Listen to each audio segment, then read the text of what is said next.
उत्तर प्रदेश के संभल जनपद में यूपीटीजीटी की परीक्षा आयोजित की गई थी। 2 प्रक्रियाओं में परीक्षा आयोजित करानी थी, जिसमें हजारों की संख्या में छात्र परीक्षा देने के लिए परीक्षा केंद्रों पर पहुंचे थे। कई केंद्रों पर परीक्षा आयोजित की जा रही थी, लेकिन अचानक विद्यालय में शिक्षकों ने पहुंचकर परीक्षार्थियों को जानकारी देते हुए बताया कि पेपर लीक हो गया है, जिसके चलते परीक्षा रोक दी गई। इसके बाद छात्रों में आक्रोश था और छात्र इस लापरवाही का जिम्मेदार प्रदेश सरकार को ठहरा रहे हैं। आज पेपर किस बात को लीक हुआ, क्या जानकारी मिली आपको? हमें कुछ नहीं पता, इसमें गवर्नमेंट का कोई फॉल्ट होगा। तो आपने आवाज नहीं उठाई इस बात के लिए? आवाज हुआ है, आज तक कुछ नहीं हुआ है इस गवर्नमेंट को, ना ही कुछ होगा। पेपर कैसा आया था? पेपर अच्छा था, जैसी तैयारी थी वैसा एग्जाम आया था। कुछ नहीं, बस ये सुनने में आया है कि पेपर लीक हो गया कहीं बुलंदशहर में। तो इस वजह से परीक्षा निरस्त की जा रही है। तो कितने पे आप क्वेश्चन कर चुके थे? मैंने 71 कर लिए थे सर। तो कैसा पेपर आया था? पेपर सही था।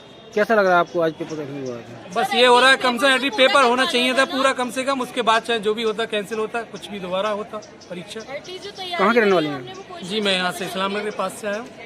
संभल जनपद चंदौसी में अलग अलग स्थानों से परीक्षा देने के लिए परीक्षार्थी परीक्षा केंद्र पहुंचे थे। जनपद में हजारों की संख्या में छात्र परीक्षा देने के लिए आए थे और अपने अपने केंद्रों पर पंच पेपर दे रहे थे, लेकिन अचानक परीक्षा केंद्र के अंदर शिक्षक ने पहुंचकर परीक्षार्थियों को जानकारी दी कि पेपर लीक होने के कारण परीक्षा को रद्द किया जा रहा है, जिस पर छात्रों में काफी आक्रोश है। छात्रों ने प्रदेश सरकार को लापरवाही का जिम्मेदार बताया है।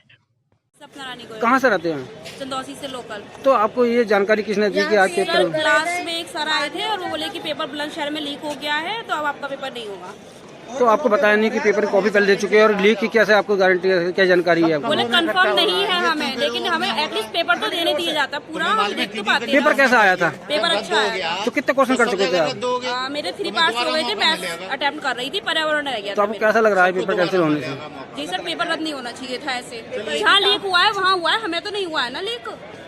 पेपर तो मेरा नाम सागर है, मैं खुर्जा गेट का रहने वाला हूँ। ठीक नहीं लग रहा चंदौसी का मुझे बिल्कुल ठीक नहीं लग रहा है। मेरा पेपर कैंसिल हो गया है क्योंकि मैं अपने 25-27 अटेम्प्ट कर चुका था, बिल्कुल राइट। तो आपको जो है किसने सूचना दी थी? हमारे क्लास में सर आए, स्टाफ आया था पूरा, उसने बताया पेपर लीक हो चुका है, तो ये कैंसिल हो गया है। कितने सवाल आए थे? लगभग 150 क्वेश्चन थे। 25-26 कर चुके थे आप? यस, 27+ अटेम्प्ट कर चुका था। कहाँ रहते हैं आप? बनारी। क्या मामला, आज पेपर देने आए थे आप? अभी बताया सर ने कि कहीं लीक हो गया तो मतलब पेपर कैंसिल कर दिया गया है। तो आप कितना परीक्षा दे चुके थे? आपके पास कॉपी मिल चुकी थी, नहीं मिल चुकी थी? आधी परीक्षा लगभग कर चुके थे। आधी परीक्षा कर चुके थे, तब सूचना मिली थी। तो आपको किसने जानकारी दी थी? वहीं के मजिस्ट्रेट साहब बता रहे थे, सेक्टर मजिस्ट्रेट भी, पेपर कैंसिल हो चुका है। से बिलोंग करता हूँ, होम टाउन मेरा रजपुरा है। मैं सरकार से ये पूछना चाहता हूँ कि ये योगी सरकार और मोदी सरकार अपने काम गिनाते आ रही है और कहती है कि शासन व्यवस्था हमारी बहुत अच्छी है। तो मैं सरकार से ये पूछना चाहता हूँ कि डीएम, एसडीएम से लेके SP, DSP, constable, head constable, ये सारे इसी सरकार के अंतर्गत आते हैं और काम करते हैं। और जब कभी किसी परीक्षा केंद्र पर कभी पेपर होता है तो इन्हीं को ही पूरी कमान दी जाती है।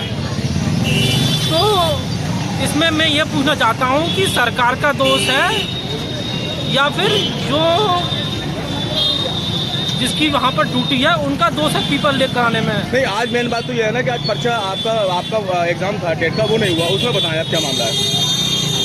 उसमें मामला सर मैं तो अनुमान यही लगाऊंगा सर कि अभी शिक्षक भर्ती आने वाली है और जो बच्चे इस समय जो बीटीसी इन्होंने इस साल पास किया है, तो पहले के बच्चे की अपेक्षा वो बच्चे ज़्यादा मेहनत कर रहे हैं। तो इनका यही उद्देश्य है कि अगर ज़्यादा से ज़्यादा बच्चे ये टेट निकालेंगे तो हम इतनी सारी शिक्षक भर्तियाँ कहाँ से लेके आएंगे? नहीं तो एग्जाम तो